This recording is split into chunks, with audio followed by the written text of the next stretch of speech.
निवडणूक प्रक्रियेवर होणाऱ्या सुखसुविधा आयोगाने मतदान केंद्रावर पोहोचवल्या का, याबाबत संभ्रम कायम।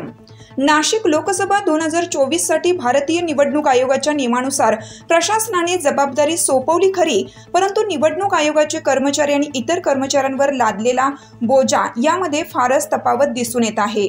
निवडणूक आयोगाच्या म्हणण्यानुसार इगतपुरी तसेच सिन्नर तालुक्यामध्ये आणि त्या गटांमध्ये समाविष्ट असलेल्या सर्व मतदान केंद्रांवरील पायाभूत सर्व सुविधा, उदाहरणार्थ वीज बोर्ड, पाणी सुविधा, टेबल, खुर्ची, स्वच्छतागृह, दिव्यांग यांच्यासाठी व्हीलचेअर, सावलीचे ठिकाण या सर्व बाबीची परिपूर्णता झाली किंवा नाही याबाबत संशय निर्माण होत असून कर्मचाऱ्यांवर एक प्रकारचे दडपण आल्याचं दिसून येत आहे। या सर्व गोष्टींची पूर्तता शासनाने सर्व मतदान केंद्रांवर केली की नाही याबाबत जनतेच्या मनात संभ्रम निर्माण झालेला आहे।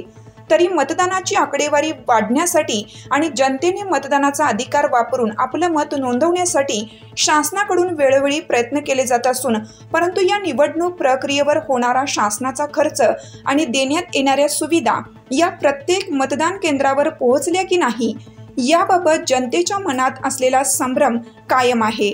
वृत्तनिवेदक सुरेश चव्हाणसह लक्ष्मीकांत शिंदे, नाशिक।